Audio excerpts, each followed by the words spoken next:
All right, we are in downtown Boston, doing Boston using only public transit. We are walking right now towards Downtown Crossing Station, where we're going to catch the Red Line towards Ashmont. And we're heading to a pretty unique piece of transit at the end of the Red Line there, which I'm excited to check out.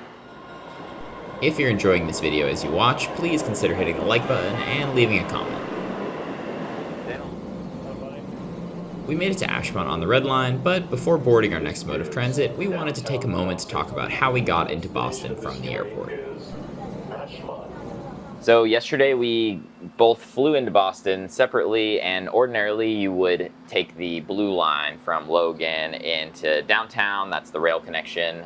Or if you're really adventurous, you can take the ferry from the airport across to the wharves in downtown. Yes, I think those are pretty infrequent, unfortunately. But yesterday, though, the blue line was down for construction. They had shuttles running, so we decided to try something different, which was taking the silver line, which is a pretty interesting system. It's like a kind of a BRT, kind of not. Some of it runs in mixed traffic, but other parts run in their own dedicated right away. Yeah, I would say a lot of it did have a lot of BRT like qualities, because it did go underground and went through a tunnel that was dedicated to just buses. You ended up in a very subway-like station that was designed specifically for the Silver Line. Yep. That was also really nice. And it was free from the airport to downtown. Yeah, and drops you right at South Station, which you can basically get anywhere in the city with one ride, except for North Station. Yes. So we just rode the Red Line out to Ashmont, and we're now about to get on the Mattapan Trolley, which is a fun little historical piece of transit here that essentially extends the Red Line a little bit further out through some more suburban territory. So excited to check it out. Yeah.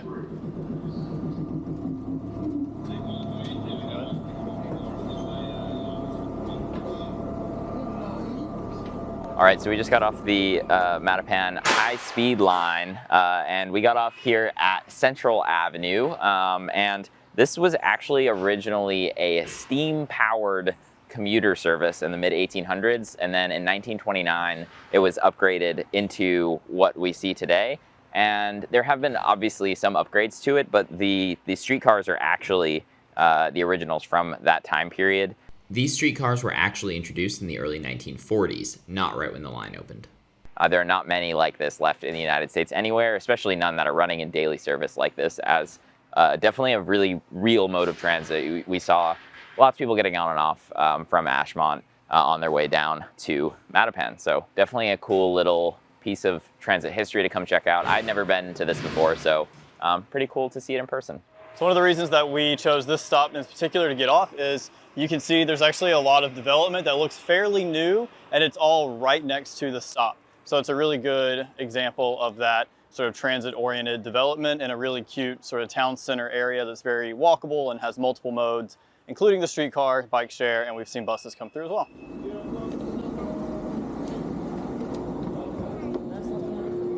We jumped back on the trolley to Ashmont and took the Red Line all the way to Park Street, right at Boston Common. Andrew Cassidy, the Senior Director of Digital Strategy and Engagement for the MBTA, met us there to share a bit about the history of the station we were standing at. He also hosts a podcast called Spilling the Tea with the MBTA. Boston is no stranger to history, shot heard around the world, American Revolution, but also what people might not know is also that it's home to America's first subway system. Originally our Green Line going between Boylston and Tremont. This is back in 1897. There was it's hard to imagine, but there was such trolley car congestion from all the different private companies running trolley cars at the end of the 1800, that in order to alleviate some of that traffic, they decided to put some underground. And this was a massive undertaking because, digging holes in 2025 is a little bit easier. 1897, not so much. Right. This is, you're using horse-drawn tools and mostly manual labor. The Boston Common is where it's going underneath. Actually had to go underneath a graveyard. So they had to relocate individuals who were interred there. So it was a massive thing. A lot of people didn't believe in it. A lot of people thought it was opening a portal to the underworld. Lo and behold, it became, a step forward for for transportation across the country, which is massive. Some of those arguments today, I don't know. Yes, maybe on a hot day. Yes. But it allowed for us to kind of grow that system.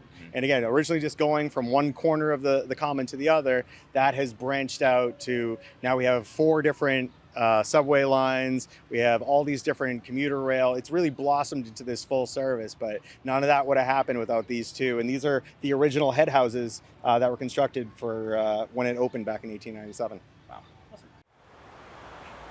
After talking with Andrew, we went for a short walk through Boston Commons and got back on the Green Line at Boylston to head further into the Back Bay neighborhood.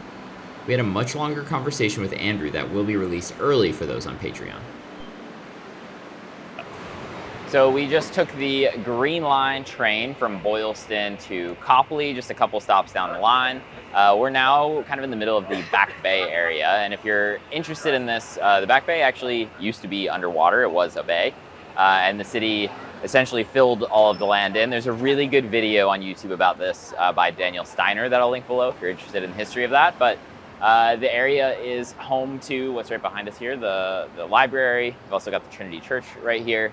And the neighborhood in general is a lot of beautiful old kind of row homes, a medium density housing all throughout this area that's kind of characteristic of Boston at that era. It's also famously like the one part of the city that is a perfect grid if you were to look at it on Google Maps, and that's mostly because it was filled in and built in afterwards from when the original city was settled. All right, after a quick walk around the Back Bay area, we're gonna hop back on the Green Line and head a few more stops up to Kenmore Square, where we will check out Fenway Park.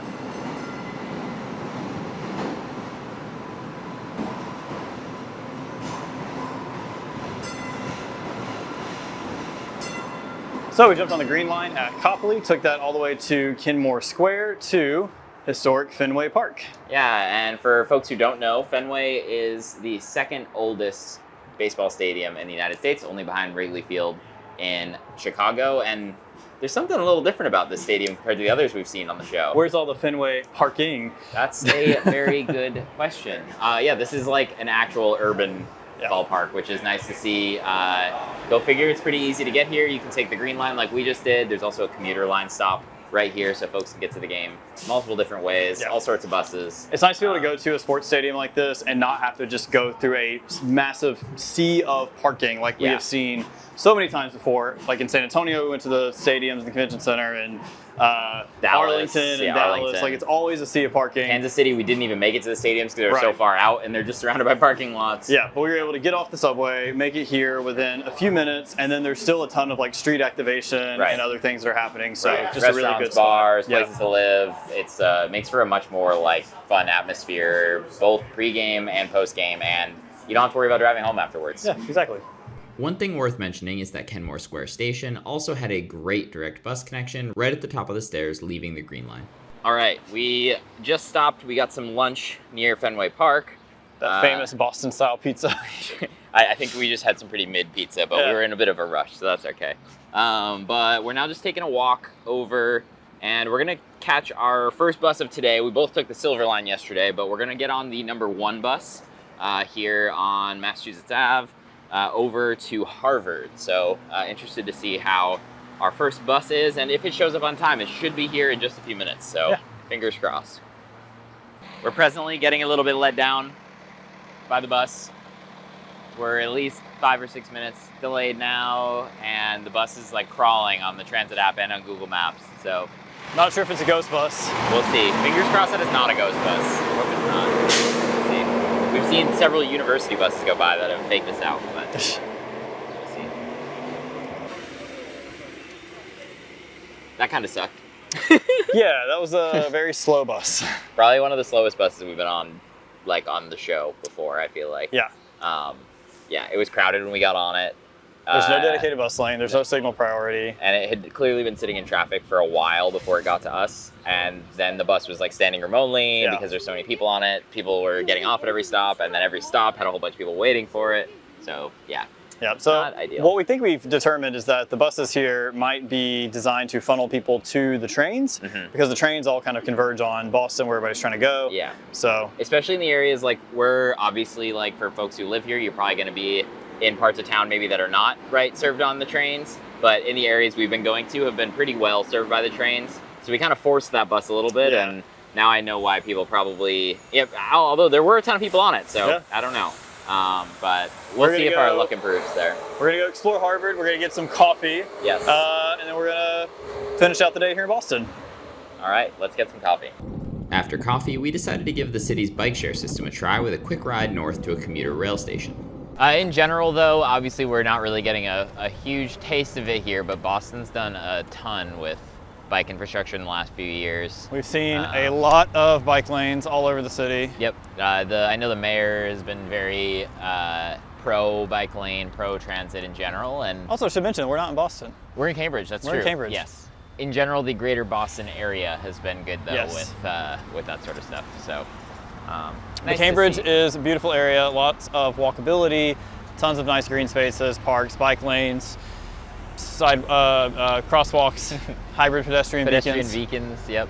And right now, so we had just walked around Harvard for a bit, and now we're riding the bikes up just one more stop up on the Red Line, and we're actually going to catch the commuter line, from Porter Square. So get a glimpse of what the commuter trains look like. Well, that was pretty easy. Yeah. Short ride. Short, sweet, simple. Yeah. But I wanted to point out, we weren't recording when we unlocked these. I didn't have the app downloaded yet. And I walked up to it, scanned the QR code, and I had the bike unlocked literally in 60 seconds, which as far as those sorts of bike share apps goes, gone in 60 seconds. Gone in 60 seconds. So I think I would count that as a win for the app being easy to use. And also the network of the bike share here is absolutely incredible. Yes.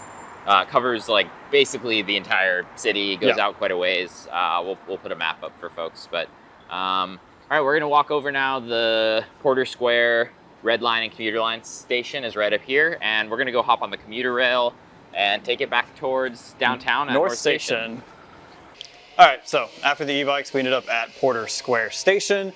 Here you can generally catch the Red Line, you have the commuter line here, or there's also buses coming out of this area. Today we're going to take the commuter line.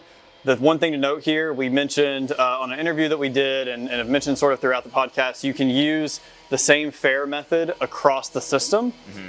That is not the case for the commuter line. Right. Even though the commuter line is still operated by the MBTA, it right now is on its own app and system. So and it also has variable pricing, and that probably has something to do with it. That is something similar to what we saw in Washington, D.C. Their actual, just like subway, metro, is based on variable pricing. You tap your card when you get in, and you tap your card when you get out, and it keeps track of the price based on that. The commuter rail works the same way. So the further you travel, the more you pay for the service. Yeah, so we're going to hop on this train in about 5 minutes, and then we're going to head over to North Station.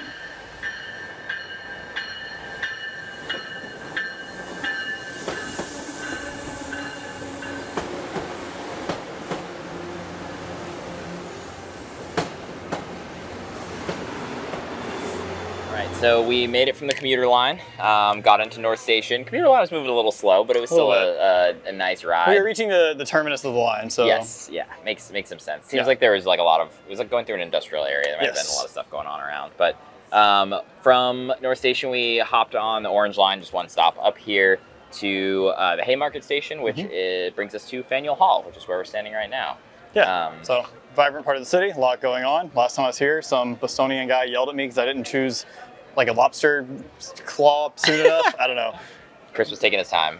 Still scarred. All sorts of really historical things to go do and see near here. Yes. The site of the Boston Massacre is right up the road. We're really close to the North End, which is famously where Paul Revere lived, and the Old North Church, and all sorts of things. Also like 2 blocks from the Big Dig. The Big Dig. So if you were ever a Modern Marvels fan, like I was as a child, you learned all about that. Totally. And we would take you to a lot of these sites, but they are all very walking distance, and we're running a little short on time, but you can access so many of these sites in Boston, literally, obviously by public transit, but on foot in a lot of cases. Once you're in the core part of downtown here, there's so much historical things to go do and see. Once you're here. Also, I have to mention the aquarium. The aquarium in Boston is amazing. Okay. I yeah, remember love going as a kid, but I got to go with my 2-year-old niece 6 months or so ago, and she loved it as well. So I'm just imagining like nothing but oysters and lobsters. no, it's Again, there's big a tanks. massive tank in the middle that like the staircase wraps around, that's or like a cool. Okay. ramp, and so you're seeing like sharks and all sorts of different fish all in this one giant tank in the middle. It's very cool. All right, next So visit. if you're in Boston, at the aquarium for sure. And there's a very deep station on the blue line there. That the blue line was under construction all day today is the reason we haven't been on it. They were having signal issues, is what I read online. So we didn't ride it, but a very deep station at the aquarium station right after it passes under the water, but it's also next to the aquarium. So, all right, we're gonna start to wrap things up a little bit. We're gonna head from here to South Station, where we'll be catching a train down to Philadelphia, actually. So we'll see you at South Station. So we are finishing up our day here in Boston, where we've traveled all over the city using buses, We used a bus yesterday too, 2 buses. So 2 buses, trains, bikes, and a lot of walking. Yes. Before we get into some of the highlights, lowlights, all that sort of stuff, we are here at South Station. We're going to be getting on the Amtrak Northeast Regional, headed to Philly tonight. So we've got a bit of a train ride ahead of us, and we will be doing... Nice 5 hours of train ride ahead of us. Yes. And then we'll be doing the same thing in Philly tomorrow. That episode will not be done yet, but it will be out early if you are able to support the show on Patreon. That's the best way you can help us out. Also, continue to watch, because from Philly, we're going to Baltimore. Hopefully those release in that order. Yep. But we'll be in Baltimore as well. Yeah, so lots of cool stuff coming soon. But overall, I mean, we had a pretty smooth day. The bus was the only real thing that slowed us down. Yeah. But every train we got on, for the most part, I think this morning we waited 5 minutes for our train going out to the Mattapan Trolley. Yep. But otherwise, I think all of our train waits were like minutes or like appearing as we were walking out. Agreed. Yeah, Boston is very easy to get around by public transit. We knew that going into this. We just really wanted to take this opportunity to highlight all of the different levels of transit that exist here and kind of give our impression of it. As you said, super easy transfers. We saw some really cool old infrastructure. I love the fact that they still use the old streetcars. Yeah. And like the Mattapan, Yep. that streetcar, just, it felt like you were in another era. I mentioned to Lewis off camera, what I loved about Boston's transit is like everything we did felt like you were in a different decade. Yes, even like the red line trains versus, we didn't get to use the orange line too much, but the orange line trains are newer than the red line trains, which feel like, you know, 90s. And then some of the old green line trains are older than that. Then you had the Mattapan Trolley, which was older than that. We get on a commuter line with wood paneled walls. It feels like you're in a 1970s conference room. Yes. Like it's just, it's almost like you're living in a active museum of transit history. Totally. In the U.S. Yeah. And it's interesting too, the different modes. So like, despite, you know, the green line, blue, orange, and red all being on the map there, the green line being a light rail being different, and also the benefits of having the kind of trunk line where all the different lines of the green line run together is at those main stations in downtown. There's basically just always another train coming like a minute or less right afterwards. So it makes the frequencies really good. And then as you get further out and the riders get more sparse, so does the green line, especially as it gets above ground. So yeah, I'd say my major call outs, a ton of train coverage, also a lot of bus coverage, but it does seem like the buses funnel to the trains. We think our theory is that Boston is kind of a hard city to navigate and prevent congestion, just the way the city grid is laid out, or lack thereof. Yeah. So you funnel people into trains, and trains have a direct route in. Right. And I'm sure as you go further out, the buses probably become a little bit better. But yeah, in the city center, it's so chaotic. Yeah. And the bus that we did ride, the number 1 bus, it just took forever because it was like it had been sitting in traffic in downtown and then closer into downtown, Back Bay area.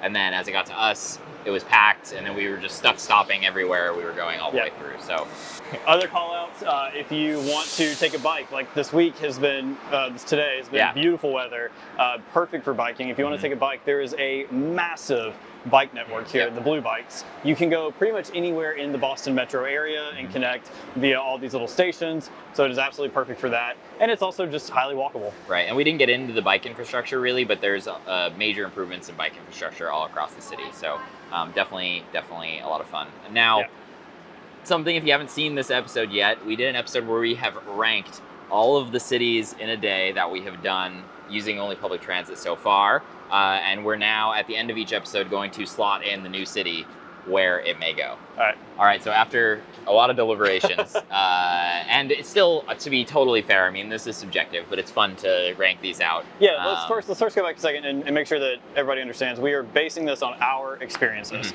And knowing that we don't live in these cities, obviously we don't have the full picture, so people will absolutely disagree with us on some of these. And throughout this, if you were watching this episode and you noticed things that you were like, oh, you got lucky on that, or no, that's always really good, definitely let us know too, because obviously, yes, to your point, in a day you can't figure it out. But so where does not DC?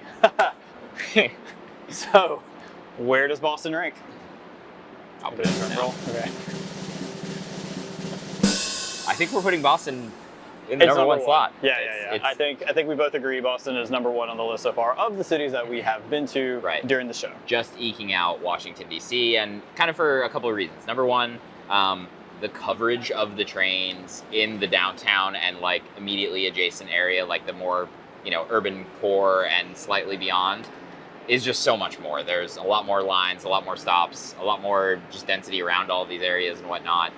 You've got the subway, the light rail, the commuter rails, the buses, even though, again, we didn't have the most positive experience, but you still have the Silver Line as well. The bike coverage. The bike coverage, The ferry service. I mean, you have so many different modes of transportation to get around and connect throughout the city. And also, we look at this from a perspective, again, not living in these cities, of, okay, you have now traveled across the country via flight or via train to get to these city centers, and then what do you do at that point? How do you get around? And I think, but you're saying the density of the stations and the coverage puts Boston slightly above DC. But it's very close though. And I will say, so like Boston has the tap to pay with credit cards now. That was a win. Since we've been in DC, that is now the case there too. But when we were there, that wasn't the case. So that I guess has some bearing on it as well. And I would say probably 2 or 3 years ago, Boston would not be in the number 1 or 2 slot, mostly because they were having all sorts of issues, as we talked about with Andrew from the MBTA today. But they've really put in the work, put in the effort. The state governor is pushing for it. The mayor is pushing for it. The MBTA, their new CEO, has really gone hard on trying to make sure all this stuff works again. So, also one more point to emphasize that this is almost a tie, and we're barely putting Boston above DC.